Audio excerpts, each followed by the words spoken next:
Everyone, thanks for joining me today. That's really good to see you. Well, as last week, I can see quite a lot of participants. That's really rewarding. Great. So I'm sure we'll have fun today. Yeah.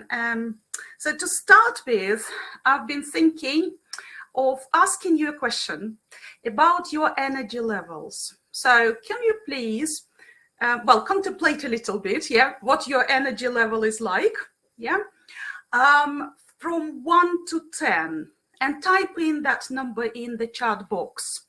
For example, I'm glad to see you all, and I feel full of energy, so 10 out of 10, because I'm really happy to be here and work with you. Nadezhda, 5. Oh, that's a shame. Yeah, 9. Okay, a lot better. Thank you very much. Yeah, okay, 7. Well, it's okay. It's okay. It's okay. I understand some people might be sleepy, or I don't know, you've had a working weekend, or something else might have been around. That's okay. That's okay to feel like that. Let me know if your energy level is changing. Well, hopefully it'll go up, because you'll be warmed up, and we'll work together actively. So, what we've just done, what kind of activity was that? Who can give me a hint? So what's that for? What's the name? Yeah, exactly. Yeah, it's been a warm-up activity. And it's quite a nice one, it's been a nice one, hasn't it? Yeah, exactly. So why do we need to warm our students up? Why do we need to ask them how they are? Yeah, why do we need to know about their emotions? So something to remind you of, that emotional needs of our learners, especially when you work on a one-to-one basis. I think it's easier to do that, to collect information about them, to break the ice, to build rapport, exactly, to wake them up, yes, and then you can tweak some of the techniques, some of the materials that you are planning to use to meet their needs, because if their energy level is not very high, because perhaps it's not a good idea to start your lesson with something really challenging, right? You can give them some time to tune in. And when they're ready, you can do something which you've planned to do. Yes, exactly. Yes, okay, great ideas. Thank you. Yes, so we are already on the same page. And with that in mind, let's move on. So, shall we kick off? The aims of today's webinar are the following. You can see them in front of you on the slide. Obviously, you are already aware of quite a few things, how to teach one-to-ones. I've shared some tips on the first webinar, and you've got to grips on how to work with kids. And today we'll focus on another age group, I think it's one of the most interesting age groups, to be honest, because they are mature enough and they have their opinions on nearly everything, that makes it challenging but interesting at the same time. So it's really fascinating working with teenagers, in my opinion. Do you agree? Okay, type in a plus if, good. Yes, thank you very much. Okay, awesome. We'll also talk about using texts, and obviously many of us are following course book materials, and it's a great idea, to use course book materials, because it helps us save time for lesson planning. It's easier in terms of consistency within the lessons and so on. But perhaps we can find some other sources, for our students, especially teenagers, because they're curious. They're still curious, actually. They're like kids in this respect, but they might be some of the peculiarities in terms of their interests, preferences, and so on. We'll also focus on productive skills. I'll give you a couple of examples on how to develop speaking and writing briefly, because we have, you know, the whole webinar, like 2 academic hours only. And then, of course, I will show you some examples from different tests. Obviously, those that will be quite relevant for teenagers, yeah, from Cambridge tests. So let's get started. Just a quick revision of what we've talked about from the first webinar. Yeah, let's get down to the nitty-gritty of teaching individual students, what it might be like and what are the benefits, because I can see quite a few benefits. What is good about teaching? Exactly, so we can ensure a very high level of student talking time. I totally agree. Yes, what else? What are the advantages? Yes, we are more focused. I agree, Galina, because we have only one student. It's easier to collect information about our learner, and we may rely on that. Behavior, exactly. We don't have to think about, deal with some issues related to behavior because of peer pressure, yeah, or I don't know, mixed ability or something else. Exactly. Yes, it's more like an individual approach, absolutely. So we can be selective, yeah. We'll still be using an eclectic approach of some kind, yeah, but tailored to meet our students' needs. Exactly, a lot of personalization. Yeah, well, group work, Agnesa, we are talking about teaching individual students. I'm not sure what you mean here, but yeah, you can change your role, yeah, and become a partner. And that's how we can arrange pair work, at least in one-to-one lessons. Yeah, great ideas. Okay, I also have a couple of other prompts here. Well, first of all, you can be more flexible because you are not dependent on a school. Yeah, you don't have to meet the school's requirements or something else. Yeah, and you can feel free to choose the materials that you want to use with your student. Yeah, there isn't a kind of syllabus prescribed to use. We've mentioned building rapport with one learner. Obviously, it's easier to collect information about their needs and then establish a positive atmosphere. And I think as teachers, we can be a lot more creative, and we can also promote creativity by involving our students in a variety of activities of that kind. Unfortunately, there might be some challenges, yeah, when you work with one student only, especially if he or she is a teenager. So what might be the challenges? Tell me, please. Yes, more roles, absolutely, yeah. So it's multitasking, it's keeping in mind their needs all the time, and, you know, tweaking materials all the time. So there is a lot more flexibility, in my opinion. Yeah, if the student is reluctant to talk, yes, there is this kind of potential. So the lessons are likely to be boring if you follow course books, if the activities are more or less the same, if there is only you and the student, and yeah, you don't add variety anyhow. Yeah, exactly, those things, yeah. So I've got something similar on my slide. Have a look. So yeah, so, and then, yeah, adjusting programs is a kind of skill. I agree, Natalia. Yeah, exactly. So we need to be quite experienced and skilled, yeah? So skillfully adjusting the course book materials or something that we are using on a regular basis, yeah.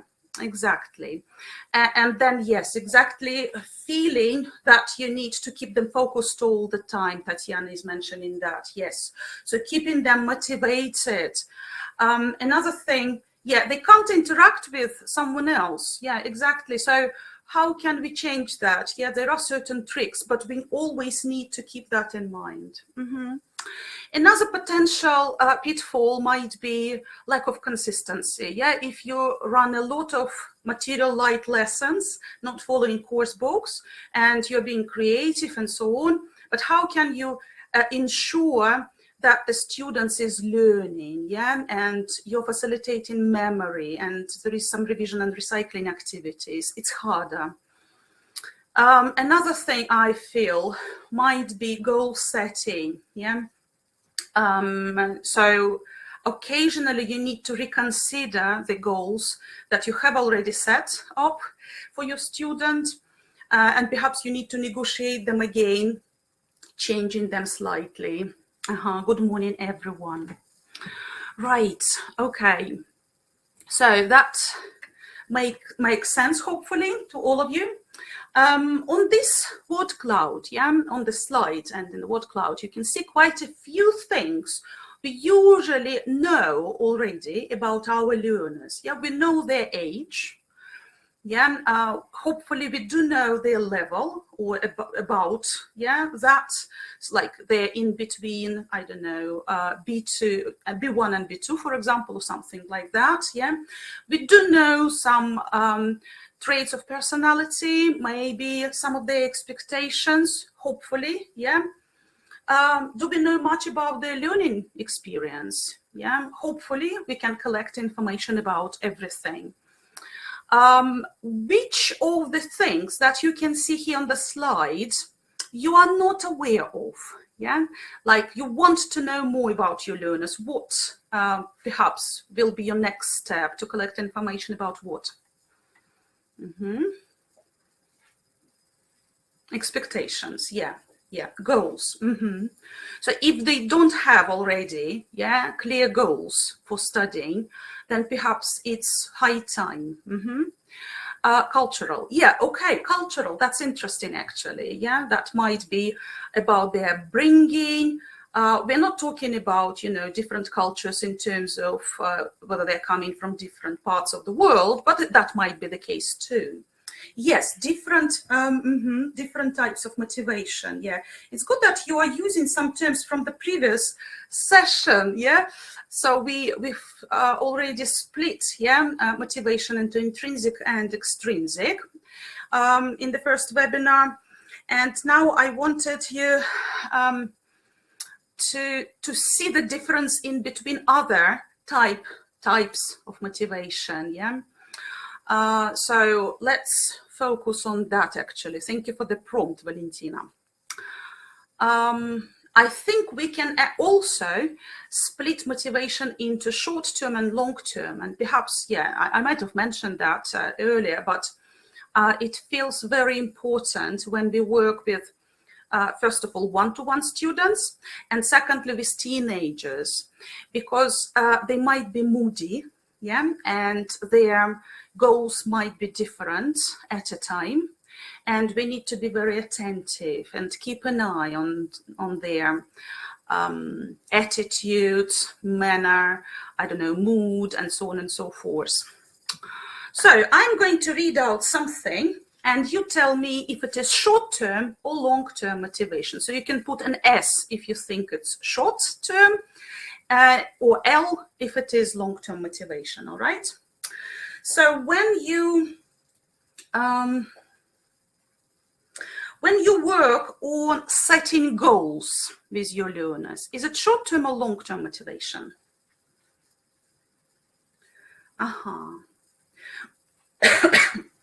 Yes. Sorry.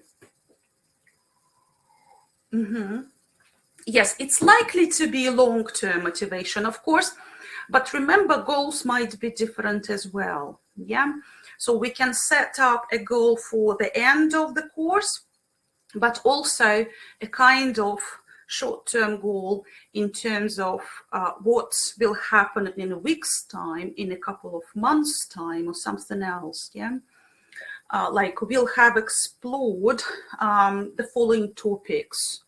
Yeah, the student will be more efficient, yeah, and confident in the topic, in discussing the topic of this or that, yeah, or something else. Yeah, mini goals, exactly, Kim.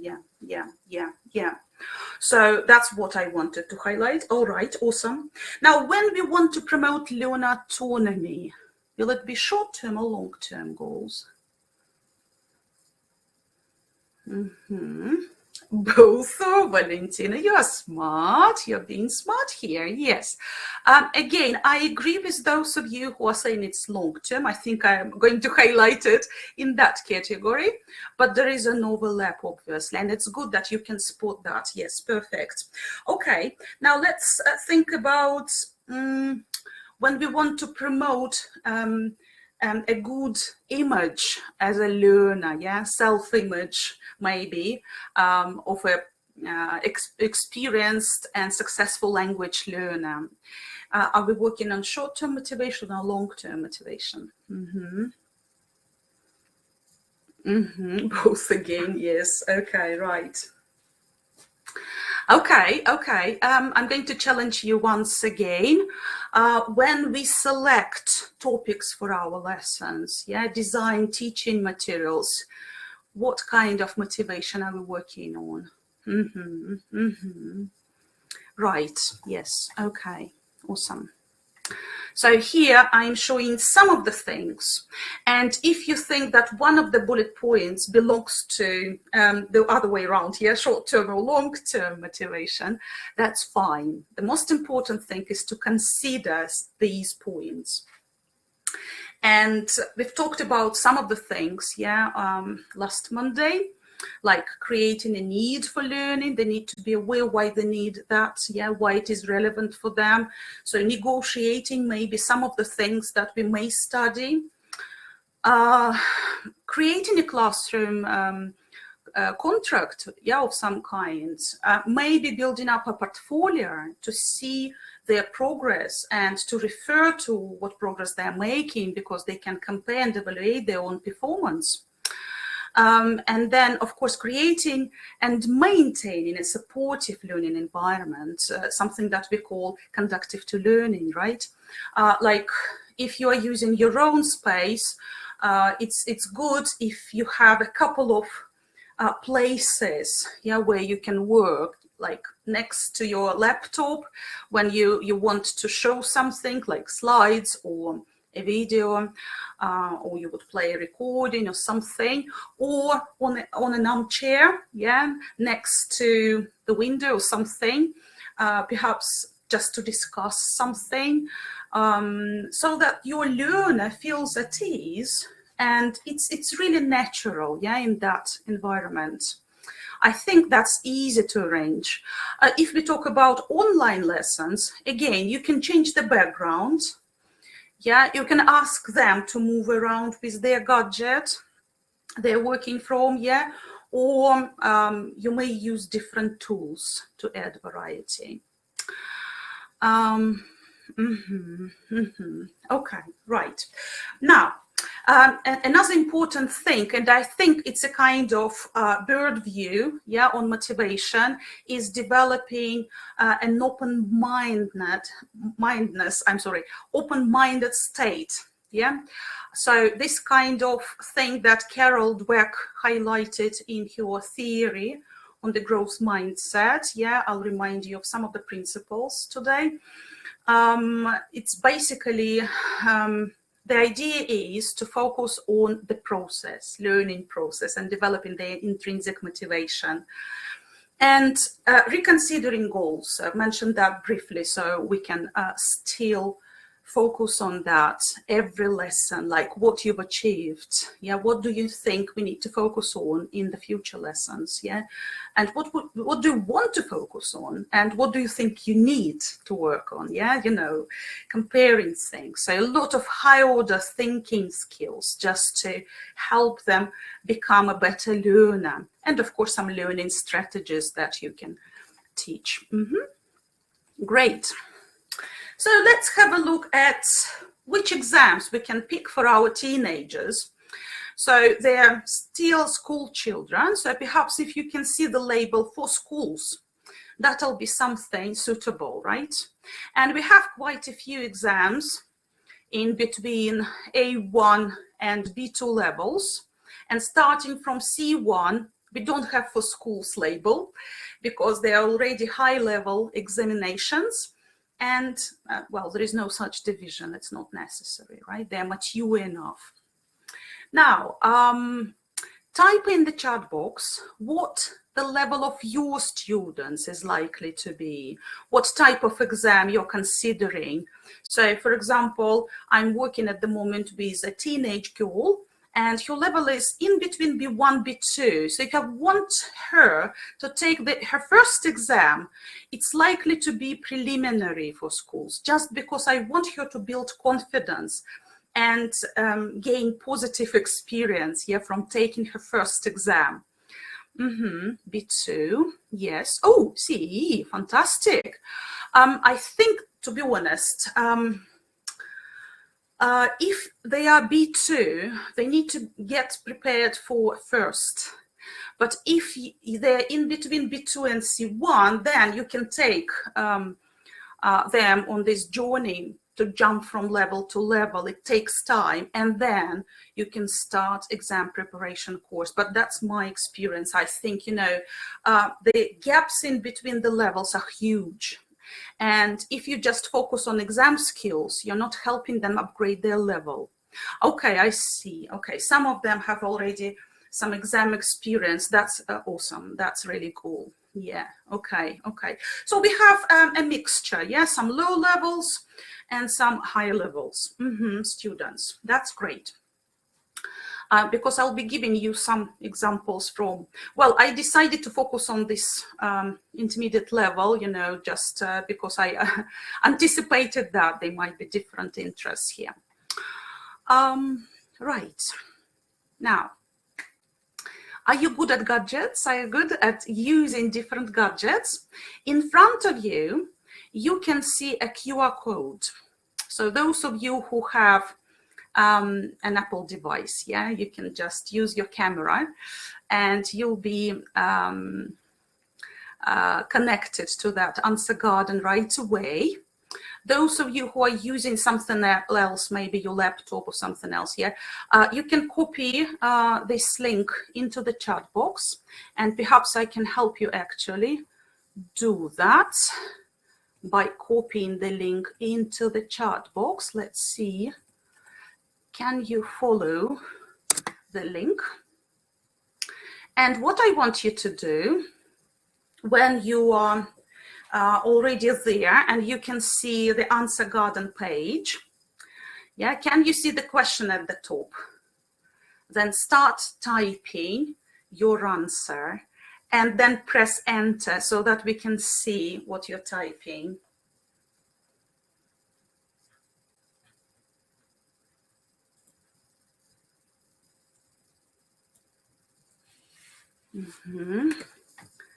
Okay, let me just have a look if we have any of the answers. Ooh, amazing, amazing. You're so productive. Great ideas, rebellious for sure, like a hedgehog. Oh my, such a metaphor. I love it. Yes, curious, smart, adorable, I totally agree, emotional, enthusiastic. Yeah, lots of great ideas. Yes, exactly. So that's what teenagers might be like, and of course we can continue brainstorming ideas. I can see a lot of other responses are appearing there. Yes, they're very different. I totally agree. Self-confident, oh, interesting. It's good if they are. Yeah, enthusiastic again. So you're mentioning quite a few positive things. That's amazing. Tired. They might be tired.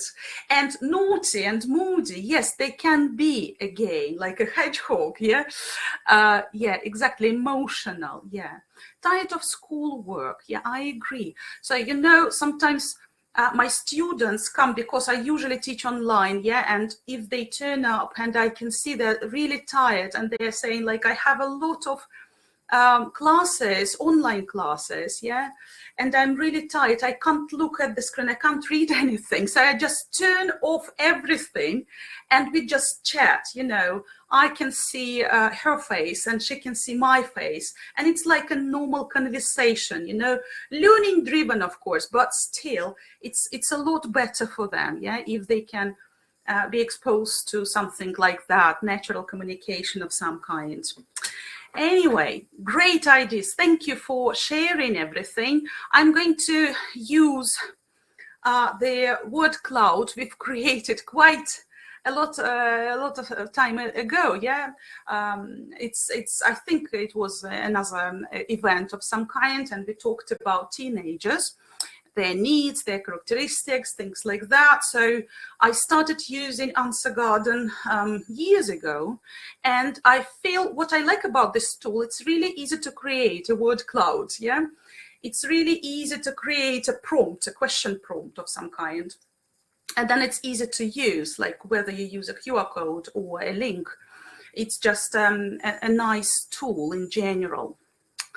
And there are some ideas that we have similar, and some perhaps something new, like sensitive. I don't remember seeing that, or competitive, for example, and maturing for sure, right? But we have a very good understanding, yeah, of what they are like. And without understanding, actually, yeah, their stage of development, we can't run lessons, effective lessons. All right, now, what are the teaching implications when we work with teenagers who might be moody, who might be tech savvy, actually? Yeah, some of you highlighted that. Who may be obsessed actually with gadgets and social media and something like that. So I think we can use some of the principles, and I'm going to highlight these principles right now for you, and then we'll exploit them throughout the session. So have a look at what you can see in front of you. I'm going to puzzle you a little bit. So a little bit of cognitive involvement. What do you think the first line is likely to be? Okay, it's good that you can hear me well. So if you can't hear me, perhaps re-entering the room, the webinar, can help. All right, who can guess the first line, please? The words are not in order. Oh, sorry, not the words, the letters. Yeah. I'm sleepy myself, I think. I need a warm-up. Yes, visualization, perfect. Very good. Okay, we'll explore that thing, that principle in a moment. Yes, pictures, exactly. We can use a variety of pictures, but we can do something else. I'll show you what. What's the second line? Good. Yes, so we can exploit texts, and that's one of the points I wanted to focus on today. Yeah, one of the principles, helping students not only understand texts, yeah, but make use of them, yeah, so that they can improve their speaking skills, thinking skills, and so on and so forth. Using technology, fantastic, right? We're approaching the final bullet points, and because it's not a new principle, perhaps it'll be easy for you to guess. Who can work it out? Yes, exactly. Again, back to Carol Dweck's theory, growth mindset. Okay, so here you can see all of the principles now, and well done, all of you. Yeah, you figured them out easily. That's awesome. Now, one of the things, why do you think am I doing that? I haven't shown you the principles, but I asked you to figure out the principles. Why is that? Who can give me an answer? Do you have an idea? Exactly, exactly. So if you just show them something like instructions, for example, they might not be motivated enough. But if there is this kind of hook, play with the content a little bit, yeah, then it is, yeah, exactly. It's about keeping them focused, attentive, and so on, yeah. Yeah, exactly. Yeah, it's easy to lose concentration if there is a lecture happening in front of you. Yeah, totally right. So let's focus on using technology, because we have already started exploring that principle, and we've used the Answer Garden. It's one of the nice brainstorming tools. What other tools, online tools, do you use with your students? Could you share with me, please? Because I am sure you are aware of a lot more tools that I am. Jamboard, yes. Thank you, Olga. Yes, Kahoots, yes, I know that. Wordwall, yes. I've heard about that one. Well, actually, I've used it several times. Ooh, Beamboozle. Have no idea what it is like. Mirrorboard, yes. Mind maps, perfect. Quizlet, of course, yes. Yes, I love it. Great ideas. Okay. So I've got some other things here highlighted for you. Have a look. Type in the chat box the tool, the name of which you can see for the first time, and you would like to know something about it. Yeah, so you do know what Quizlet is like. Yeah, Urban Dictionary. One look. Oh, okay. I'll talk about it in a moment. Yeah, anything else? Padlet. Great. Okay, good. Schoology. Yeah. Yeah, it's yeah, okay. So let me just give an overview of some of the tools. And actually, if you go to my Instagram page and follow the tap link in the profile, there will be one of the tools, one of the links, one of the buttons you can press and get the whole description of online tools. Yeah. And if you need more information, just let me know. I'll be happy to share. Anyway, so yes, so Schoology is a learning management system. It's basically a platform. It's like Google Classroom. Yeah, it appeared a lot earlier than Google Classroom, and I've been using it for ages. Like for my TET courses, I remember I started using it, I think. And then I started using it for my students preparing for IELTS and for something else. So it helps you create content for your lessons and flip your classrooms. That's what you can do. It's about blended learning, basically. So you can upload some text for students to read. You can create quizzes, tasks, tests for them if you want. And there will be immediate feedback, obviously. And you can assign different portfolio tasks or something, right? That's quite a nice platform. You can use it for free. Well, at least it used to be free. Yeah, like a couple of years ago, it was still free. Then Padlet is a kind of online board, and you can create different types of prompts. So one of the ways, for example, you can ask each student to write something, like, for example, they're creating their own text or something, yeah? Like, I don't know, how are you today? Like, what are you like? Something like this, something simple. Yes, and they like take notes, yeah, and text something about themselves. And then other students can observe what they're typing and they can give a comment on that, or just give a like or something like that. So it's a very nice way of interacting in this online setting. With one-to-one students, it can be a tool for creating an electronic portfolio. Yes, and you can also add audios, videos, and so on. That's what I'm saying. So basically, you can create a set of lessons based on Padlet, and then it'll be a nice reflection tool. Like at the end of the term, for example, what have you achieved? Yeah, what have you done already? What you managed to understand or complete, and so on. One look is a dictionary search. So if you can't find a good dictionary or a nice definition appropriate for the level of your student, or I don't know, for the lesson, go to onelook.com, type in what you need to search for, and you will see many links to different online dictionaries, and you can choose, yeah, browse through them and choose the one that you like best. Yeah, Longman, Cambridge, yeah, Macmillan, well, lots of great dictionaries, but in one look, there are hundreds, thousands of dictionaries, and you can choose something graded for their level or something peculiar.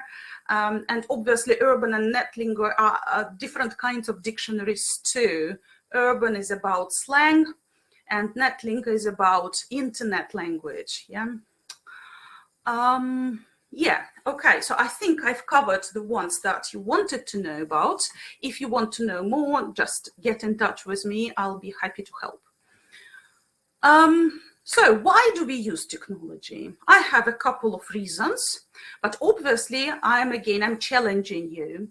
So could you type in the chat box the verb that is missing in the first prompt? Meet, very good. Okay, let's move on. What might be the adjective from the second line?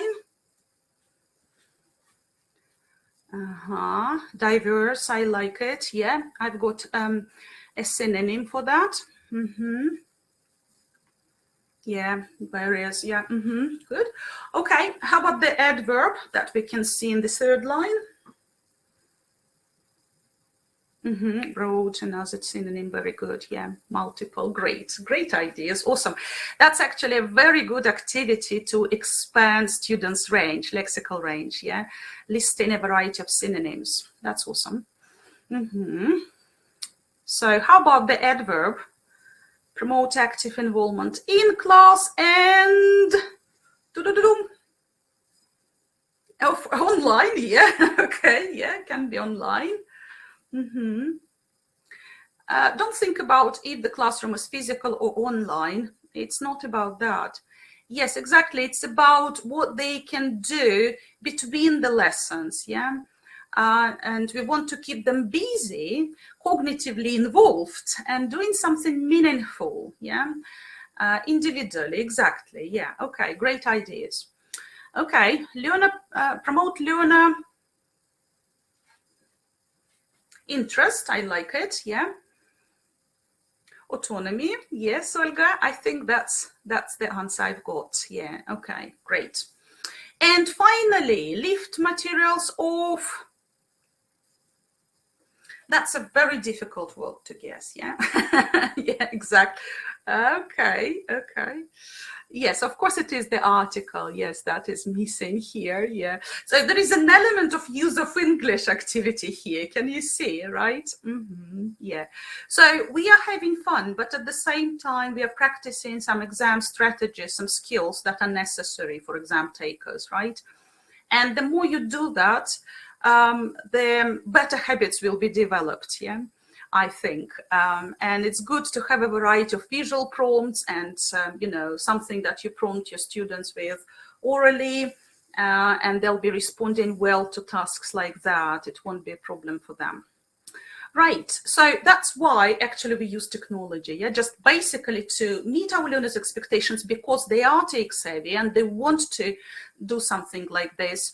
Yeah, we want to help them understand that we care and we do know their needs, their preferences, and so on.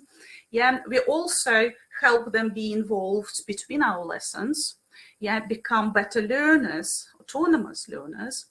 And obviously, we are not just blindly following coursebook materials. Right. Now, it's time to focus on texts. Yeah, I wanted to say reading, but obviously using text is not only about reading. First of all, we can use oral text, yeah, listening texts, recordings, and of course, reading texts. Secondly, it's not only about receptive skills. We can exploit text, yeah, for different reasons. Now, if you follow the link, I can actually share the link. Perhaps you might be interested reading that article later. It's from British Council website. I think it's still working. I must have checked that. It's a very short, concise way of putting the principles together. Yeah. So the author of the article is Lindsay Glansfield, and he is an experienced teacher and teacher trainer and a very good presenter. So if you follow his presentation for IHTTC, for example, yeah, they're amazing. But anyway, in that particular article, he's highlighting how we can use texts. And there are three principles that we can rely on. First, we work with text at the level of understanding them. Yeah, so text is a vehicle for information. So that's what we do in real life situations, honestly. First, we approach the text and we see if they're interested in the topic, what the text is about, things like that. And then we want to understand some peculiarities, some examples, yeah, something interesting, something catchy. And in our lessons, I think it's a very important principle to start working with text at this level first, to let our students understand it, to work with it naturally, yeah.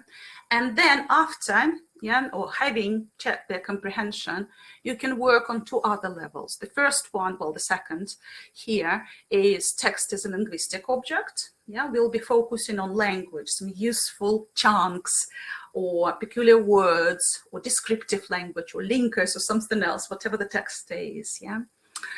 And hopefully we'll be also helping our students put that language into practice. So there will be an element of designing some activities to help them. And the third principle is using that text as a springboard for production, which means that can lead to either speaking or writing. And I think it's very simple and straightforward if you think about that. But if you miss one of the stages, one of the principles, you're not exploiting materials. And I think it's very important to do that, yeah? Not to lose anything, not to miss anything, which is quite useful and important. Or if you think there is nothing interesting in that text, why are you giving them, yeah, that text to read? Perhaps it's a waste of time then. So that also, it's a kind of checklist, yeah? If you can exploit the text using all 3 principles, okay, we can use it. So, what text can we use with our one-to-one learners, teenagers? Your ideas, sources of information, sources of text. Well, if you type in course book text, I agree, but this is something obvious and straightforward. Anything else? Articles. What kind of articles, Olga? Can you be more specific? Like magazine articles or something else?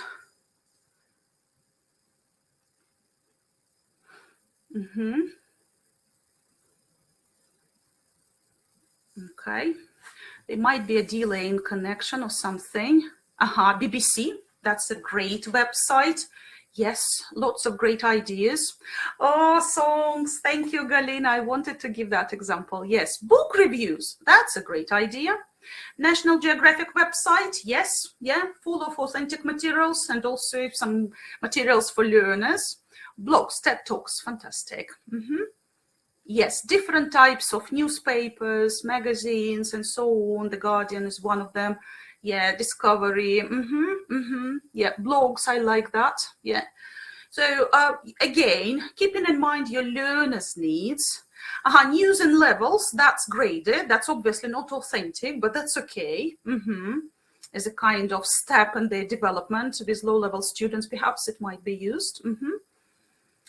Yeah, different types of articles on the internet. Yeah, absolutely. Yes, breaking news. Yeah, lots of great ideas. So how do we select text actually? Yeah.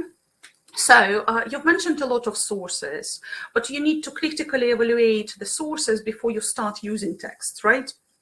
So if the topic is relevant, if the genre is appropriate for the level of the students, for their age, for their, I don't know, needs in general, yeah, so is it motivating enough, things like that. And then, of course, we assume that this is something our students will find appealing because that thing they would read anyway, yeah.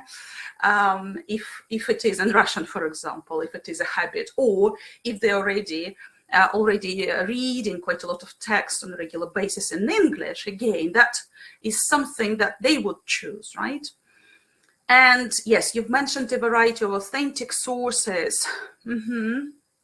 It can discourage students, I agree, if the tasks are not graded.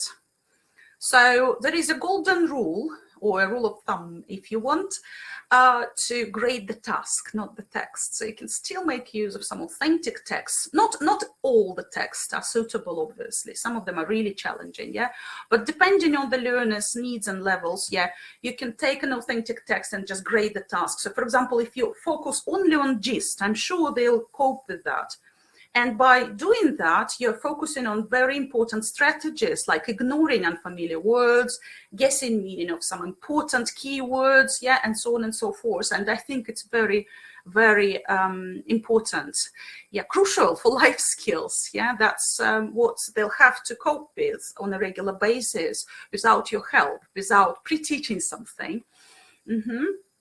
Right, and now I'm going to share a link to a video, and if you could please start playing that video for yourselves. I just didn't want to overload you here, and I want you to listen to a short extract that starts from 45th second or something, and I don't know, play it for like 10 seconds, 20 seconds. I'll give you some time. And if it's possible, close your eyes, try to let your imagination go wild. What images come to mind? What associations do you have? Things like that. I'll give you a moment to think about that a little bit.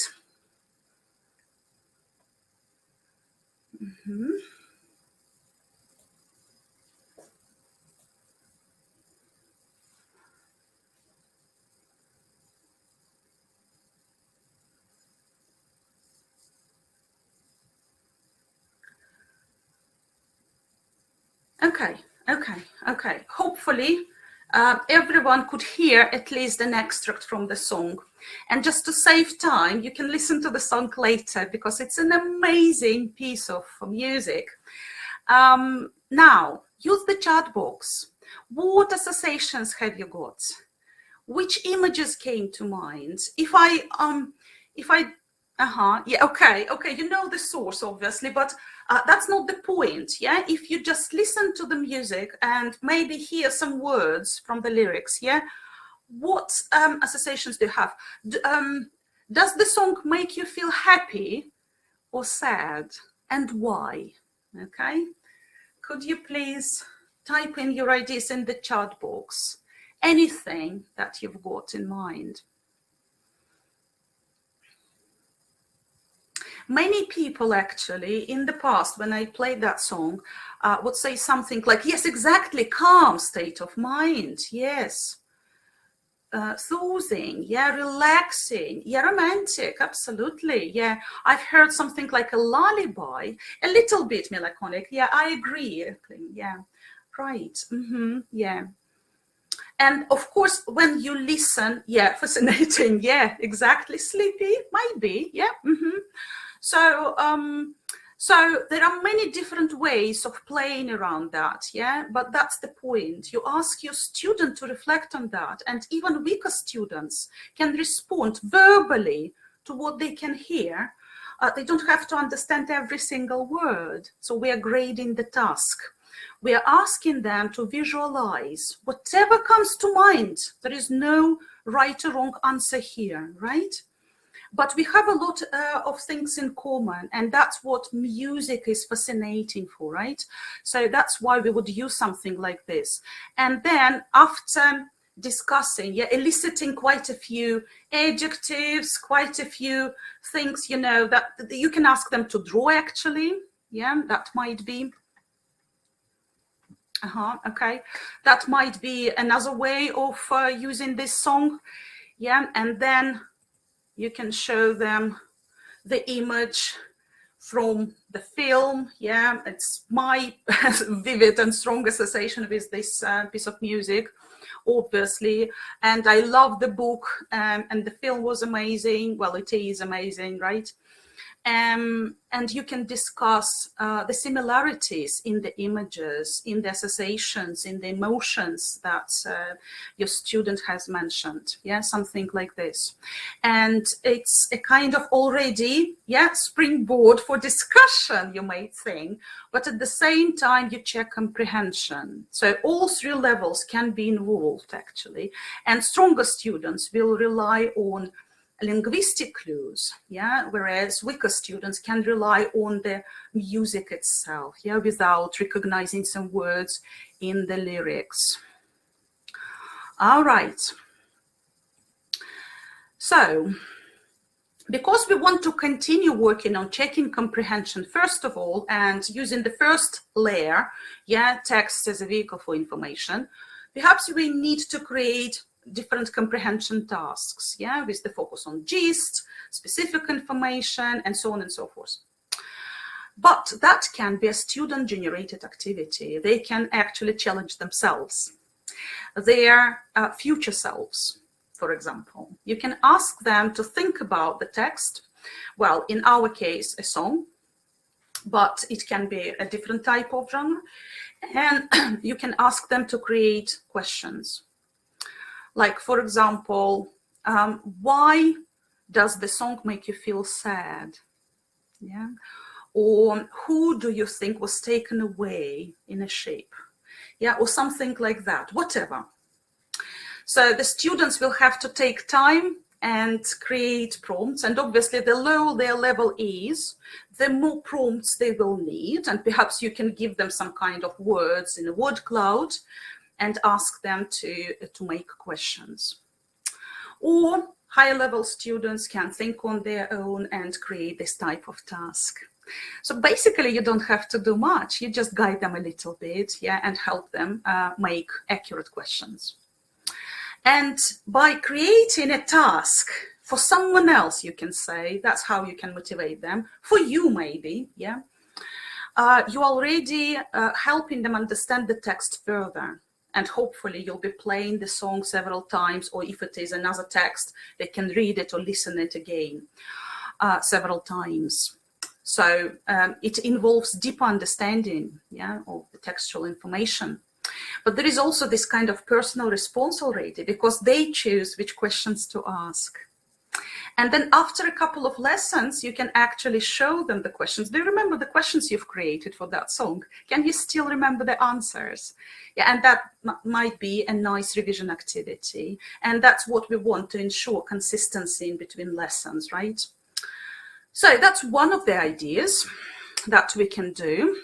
And obviously there might be an element of fun, game, if you use dice and you create different types of cards with question prompts from different lessons. It might be a fantastic revision activity at the end of the term. So let's focus on visualization, that principle that is highlighted in many sources, especially when you work with younger learners and teenagers in particular, because they're creative, they have an opinion on many different things, and hopefully they will have some images there. It's just they don't have to draw well, right? Perhaps you can demonstrate how to draw simple things. So what are the benefits of using this principle? What do you think? Yeah, it can be used as a warm aiding, I agree. And you can build a whole lesson around that, yeah. So some of the benefits of visualizing, asking them to think, yeah, waking them up, yeah. Again, energy levels will be up, hopefully. They'll be hooked. And also, you show them that you care about their, exactly, it helps memory, fantastic, yes. It is like story making, yeah, I totally agree, obviously, and that's usually what this lesson might be finished with, yeah, like make your own story about that, yeah, exactly. You can make use of the pictures they've created, if they are pictures, yeah. If they're just associations, again, perhaps they'll be just explaining the associations and reasons for appearing. Yes, yes, a lot of speaking, that's also true. So some of the benefits are highlighted on the slide. We are promoting creativity, and at the same time our students are more motivated because the task is art-like, yeah, and they are usually artistic and creative. It's just silly not to use that. Yes, the attention will be better if there is something appealing of this kind. We are also working on self-esteem. Yeah, it'll be growing just because they can contribute in any form, yeah, verbally, in pictures and so on. So whatever their level is, they'll be able to contribute to that. And hopefully, if they compare images, if they have to give reasons for their associations, they are cognitively involved as well. And of course, it'll help us create ideas for further speaking and writing tasks. And you've mentioned a story making as one of them. Yes, great. Now, what factors do we consider when we choose a song? Like if you want to use a piece of music or a song for your lessons, what do you keep in mind? How do you come around that?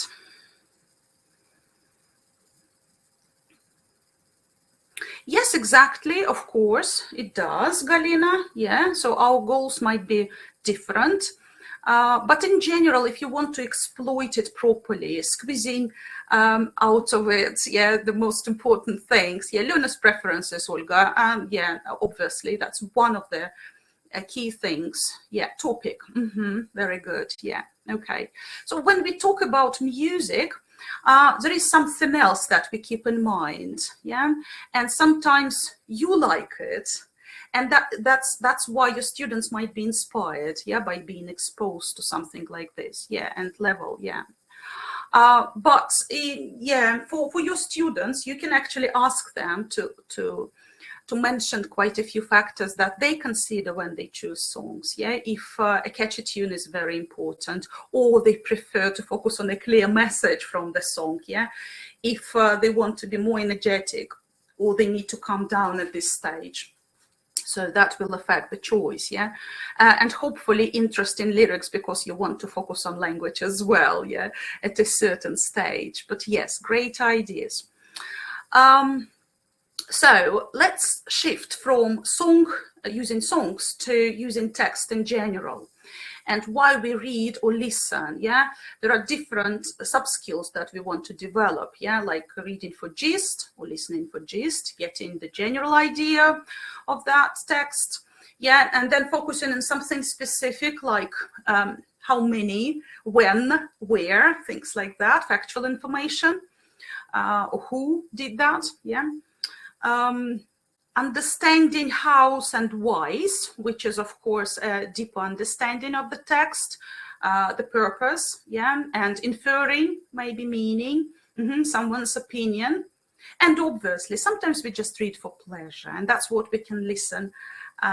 We can listen to a song, yeah, with this idea in mind, yeah. If it is enjoyable, that'll be already good. Hopefully, many factors, yeah, will come together. If you work with exam classes, like with your one-to-one students, and you want to prepare them for an exam, like let's say at B2 level, yeah, there are many different genres that they may see in a test, and perhaps in your lessons you need to expose students to different genres too, and there might be different reasons of reading these texts depending on the genre, the purpose of each text. So that's something to keep in mind when you create tasks. Try to make them more authentic. Yeah, so if it is a recipe, then perhaps what might be a natural task for a recipe? Maybe putting things in order, yeah, the logical order. Which ingredients do we need? You know, something that we do in real life situations, like figuring out what to do, how to do, what we need for that, yeah. So common sense. Let's have a look at this picture. We are using this kind of visualization again, but for making predictions at this stage. So what can you see in front of you? Type in your ideas in the chat box.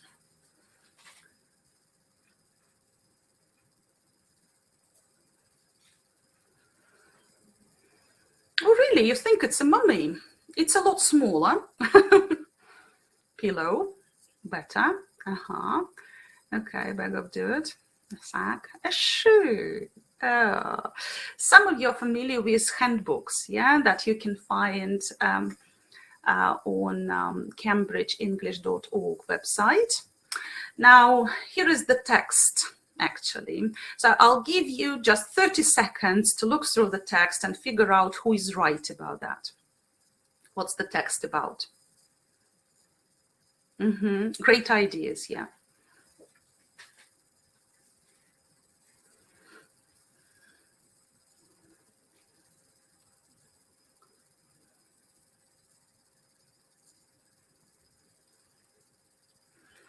Okay, so although this text contains gaps, and obviously it's not complete, right? We can focus on meaning first. Exactly. So this text is about the oldest shoe.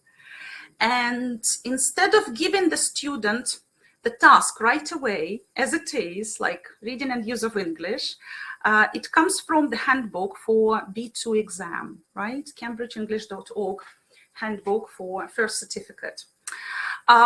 So instead of just focusing on filling in the gaps, first we focus on gist to help students understand the idea.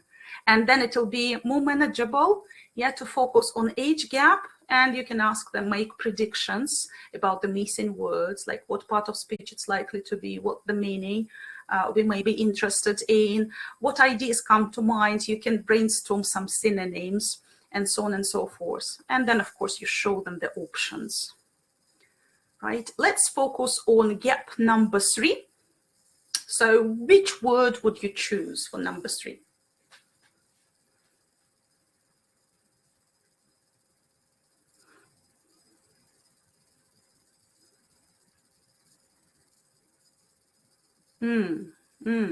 Great. Okay. So that's basically, yeah, I'm briefly highlighting the most important stages of that lesson when you work with sample tests, yeah, and it can become the basis of your lesson. You can pick up the text, which is appealing in terms of the topic. There might be an element of teaching history a little bit here, yeah, Khalil. And yeah, it can actually provoke some discussions later on. But at this stage, when you want to focus on language, you know that you can't start by focusing on language right away. And the right way to deal with text is to look at the meaning, right? The meaning of the text, first of all. And then obviously you can work with the exam task itself, gradually preparing them for that. But you can squeeze a lot out of just the text without showing them all the options, the title, and so on right away. So when we use the text as a linguistic object, obviously we consider the language that our students need. Yeah, what language exactly will you help them notice? Yeah, and how that can be done? Like in our case, the old shoe text. Yeah, some of the words were gapped, right? And then you can elicit some synonyms, some of the ideas, what might be, yeah, the words like. And of course, they will be focused on collocations and some other meaningful chunks. Exactly. And then hopefully you help your students put some unfamiliar words into practice to help them remember them. So if we go back to the song we started working with, remember, Into the West, the name of the song was, with Annie Lennox as a singer. She mentioned, she sang about quite a few beautiful things. Now, on the left, we can see blue adjectives. On the right, you can see purple nouns. Now, it's a matching task. Who remembers what collocations appeared in the text, in the song? What can be white? What can be pale? What kind of shore or moon was described in the song? Do you remember?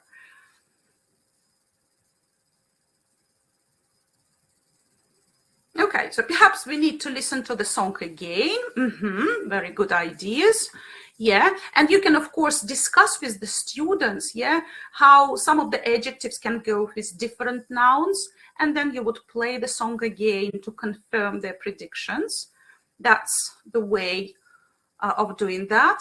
And having highlighted the answers, very good, yes. Having highlighted the answers, you can ask them to put the collocations in order so that they can focus on specific information when they listen to the song again. So that's another way of checking the understanding and listening skills, develop those, like bottom-up skills. Matching and sequencing. So hopefully you are using a lot of tasks of this kind, and I think for song sequencing is something that is really popular. I would say it's a common task, a typical one.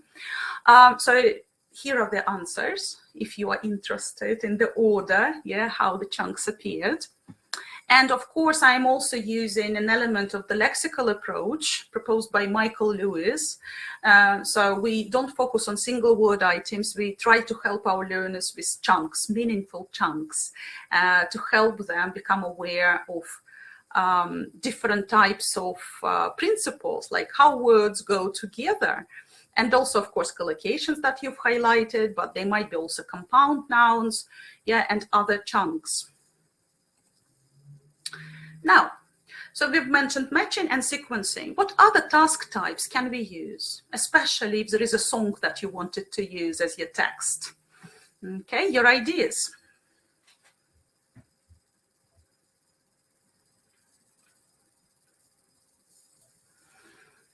Okay. A remake, oh, nice. Write your own song, fantastic. Just singing, absolutely. That's a great one. Shadowing, yeah. A gap fill, yeah. Great ideas. Yeah, so I have something else here. Obviously, crossing out extra words, yeah, or putting pictures in order if the song is represented, yeah, in pictures. Just answering questions, yeah, and something that we have already used, like listen and imagine, ordering, matching, things like that. Yeah, great ideas. And you can also arrange a role play or a discussion based on the song, yeah, depending on the type of song, if there is.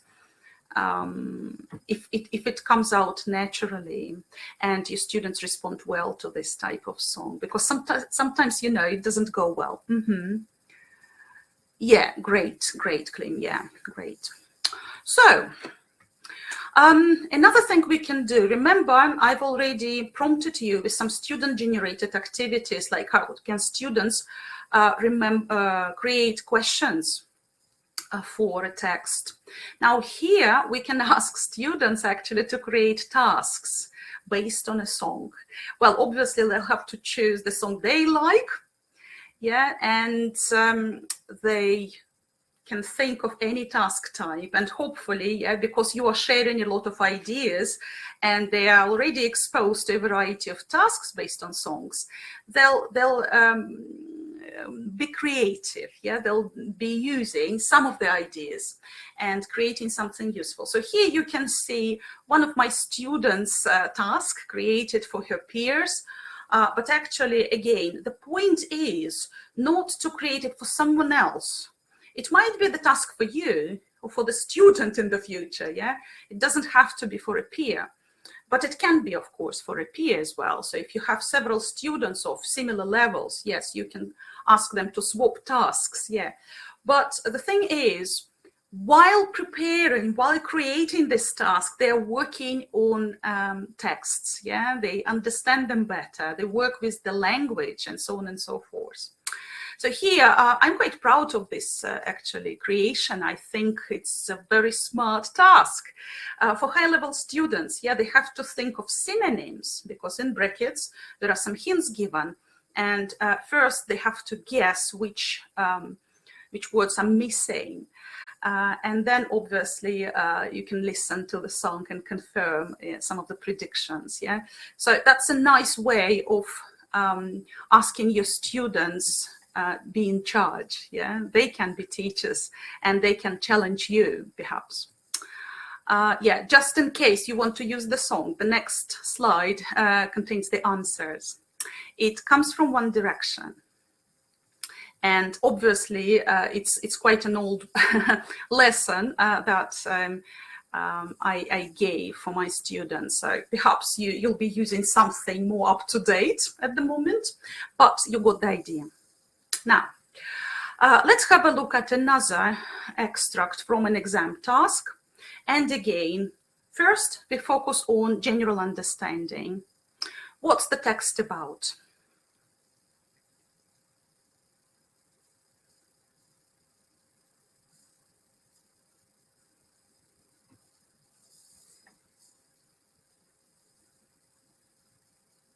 Oh, great, Galina, yeah. Exactly, that's a very good topic, actually. I think teenagers find it really appealing. Yeah, especially when you let them share, yeah, some of their favorite songs. Yeah, that's the idea behind that. Okay, anyway, we have a text in front of us, and hopefully you can figure out the general idea. It's about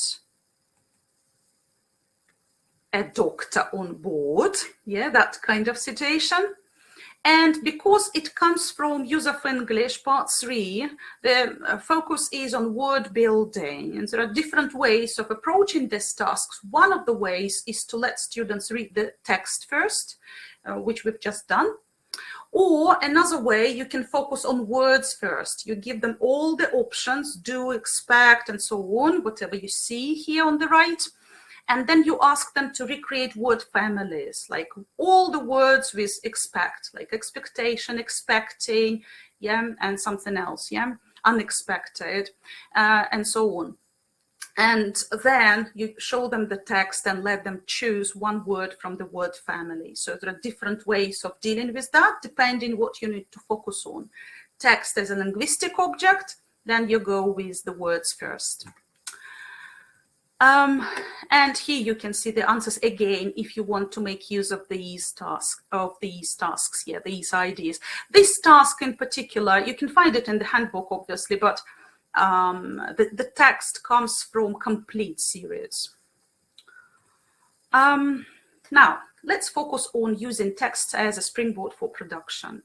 How can we extend the topic? Like, for example, we've heard a song, we've listened to that. They filled in the gaps or they put things in order, whatever. There was some language work. What else can we do? So I've heard that you've been saying something like asking them to talk about their reflections, yeah? What else can we do?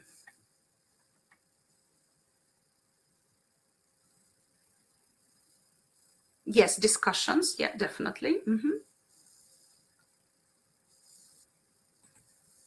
Yeah, so basically we can do a variety of things. Yeah, we can create a role play, like imagine you are Frodo, yeah, on a ship, leaving this world. Yeah, how do you think you might be feeling at the moment? Why? I don't know, things like that. Yeah. Then discussing some of the issues. Yeah, like, do you think it's difficult when people move away? Yeah. If you don't want to discuss death in particular, you can talk about something sad, like when they lose friends because they move house or something like that. You can ask them to create a similar story, yeah, based on the text they've read. And obviously, asking them a lot of whys, hows type of questions, you can help them reflect and personally respond to the content of the text. Yeah, exactly. So you can write questions, but you can also ask them, what questions come to mind? What questions can you ask me at this stage? Yeah, you can always delegate that responsibility. Don't forget about that. Another way of dealing with texts as a springboard for production, you can brainstorm different things. Yeah, so brainstorming is a nice activity in general, and I think it works in particular well with if you work with high-level students. So, for example, recently I had a lesson on living in the country. Well, we compared life in the city and in the country, and we created a list of advantages and disadvantages first. but the student was quite reluctant, to be honest, to produce ideas. And I found it very helpful to play a recording for her from the course book. Yeah, we are using Prepare at the moment. And that's what the material in the textbook is like.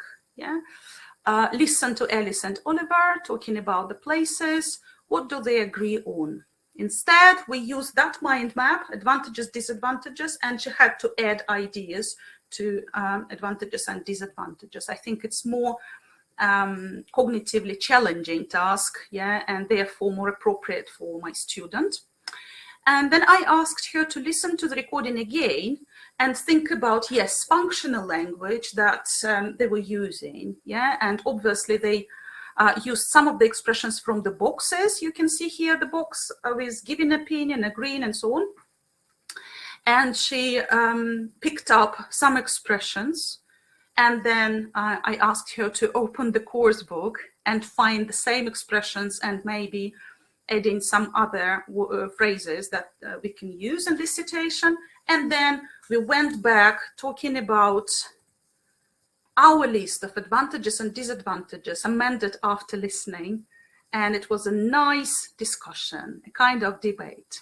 Yeah, but she was ready for that because she was equipped with content, ideas, and with useful language. So that's the principle we can rely on. The same idea comes from a new updated version of Prepare with electronic resources available. Yeah, you ask your students to complete the phrases and then they start using them in the discussion. And of course you can change the topic, but you don't have to. Now, we've talked about how we can exploit texts, yeah, and we use a variety of activities to use text as a linguistic object, as a vehicle for information, and also as a springboard for production. And you can see quite a few things that can be done with our students. If you want to exploit tasks, yeah, whatever accompanying pictures you can see in textbooks, create a kind of set of questions to help your students discuss and express opinions. So let them personally respond to whatever the topic is at the very beginning and keep it going in that way. Here you can see a variety of prompts for like B1 level students, and for B2 perhaps you can upgrade them slightly. But the point is being, whatever the topic is, yeah, you can pick up a couple of questions from the list easily without being prepared. And just changing, you know, outdoor activity to living in the country, or I don't know, something else. What's your favorite way of spending time in the country, or what do you like about that? Yeah, something like this. Lots of questions to compare, yeah, to give reasons and to personalize. Now, when we work with B1 level, we expect our students to talk about a variety of familiar situations, yeah, with ease, with flexibility, well, some degree of flexibility, of course. And of course, we want them to be accurate and use a variety of structures, even at this level.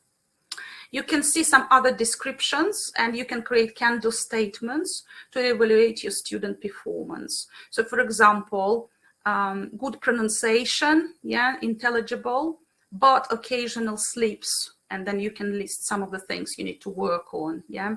Can produce a variety of utterances with some pauses and hesitation, something like this, yeah. Or you can ask your student to create can-do statements at the end of the lesson. So what do you think you've achieved today? What have you demonstrated? What can you do? Now, when we focus on developing speaking skills, there are certain things we consider. How do we go about setting up the activity? Yeah, what do we do before to ensure successful performance? What do we do during the task with one-to-one students? And what can be done afterwards? And I'm sure you do understand that after the task, we need to give feedback, but there might be something else. So let's focus on the first stage. What do we do before the task? So what kind of help do we need our students if you want them to produce something? Like in my lesson, I wanted my student to talk about life in a city or living in the country. And she was reluctant to talk. Yes, pictures can be used, absolutely. So we can set up tasks, helping them with ideas. That's what pictures are for. Yes, and then language preparation. Yes, exactly, pre-teaching something. And then during the task, yeah, we keep an eye on the student and we see whether they're driving at the right thing or they're losing focus already, and you can interrupt them and remind them that the outcome should be like this, yeah. And of course, there might be some prompts and ongoing type of correction if necessary. At the end of the task, ask your learners to reflect what they've done, how successful they were, what they felt they've achieved.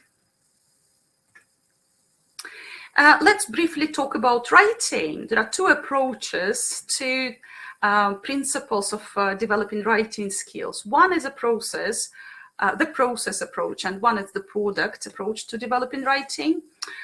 Which one do we use when we want to show the student a sample text so that they can nick ideas and also learn some new chunks?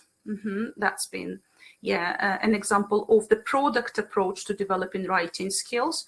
And the process is more creative way of working on writing skills. Again, we can start by asking your student to brainstorm ideas, advantages and disadvantages. I'm showing you a different topic. It comes from B2 level exam. And first you can just pop that type of topic, yeah, into the lesson, like teaching children at home. What do you think? Briefly, yeah. And then during the lesson, by exposing them to different text opinions, yeah, you can build up a range of reasons. And then obviously you will show the task, which comes from a sample test. In this case, it comes from the handbook, and ask them to match the ideas to the content points they can see in the rubric. Yeah, which means we have already see something in common. Yeah, we're on the same page with the test creators. We understand the topic and see a lot of similar points there, right? And then they can choose the third point themselves, but they're well prepared for that. And then, of course, you ask them to generate ideas and how you can develop that, how can you support that, which examples can you use here, and so on and so forth. So the principle is plan, yeah, then produce, and then proofread. So those three stages might be very helpful when you work on writing. So planning the essay, looking at the task, yeah, as it is, highlighting the key topical areas, yeah, and creating a plan, keeping in mind that they have to mention the topic of the essay, the task itself from the rubric, but rephrasing that. Yeah, they need to cover all the content points mentioned in the rubric, and there are 3 points in B2 exam, but one is missing. They will have to add their own point. And then how they can support that and develop their ideas using appropriate linguistic tools. And hopefully their conclusion is a nice, rounded up type of opinion.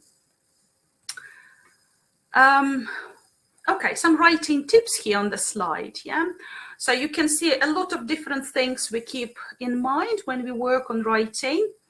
I think it's very important to choose appropriate texts, yeah, that your students feel are relevant for them. If they prepare for an exam, obviously, that's one thing. But if they are reluctant to work on exam skills, you can help them understand why it's important to be aware of these genres, of these features, and produce text of different kinds. And then, of course, you'll be working with some emergent needs, because they may feel the need for something, but they're unaware of some of their chunks, for example, yeah, or particular language items. And hopefully at the end, when they produce something, you can give them thorough feedback on both content and language. If their essay is interesting to read and they've generated some great ideas, it's a shame if you don't praise them for that and focus only on inaccuracies in spelling, for example. Right. As you can see, I started rushing a little bit through the stages. Here I'm running out of time. So if everything makes sense, could you please type in a plus in the chat box?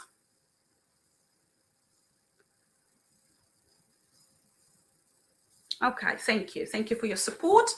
Now, to motivate our students to work on writing skills during our lessons and between the lessons, yeah, it's very important to help them, to prepare them with content, what to write about. So brainstorming ideas is one of the ways, exposing them to a variety of texts, selecting what information to use, helping them, you know, putting ideas in coherent sentences, and then putting things together so that the text is actually coherent and cohesive, yeah, sequencing, connecting.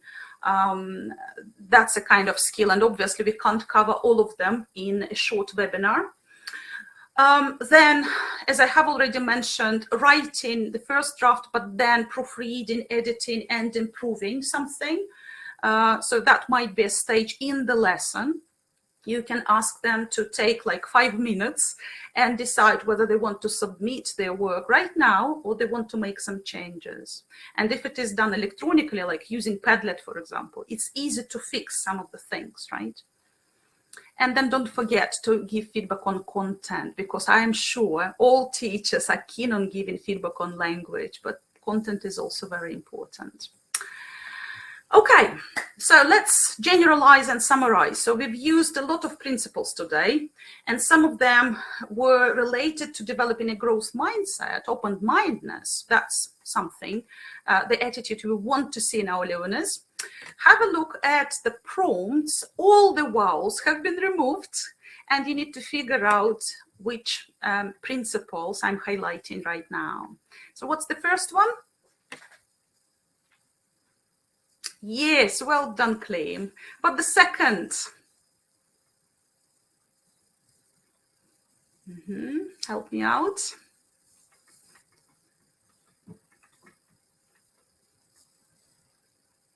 Okay, you seem puzzled.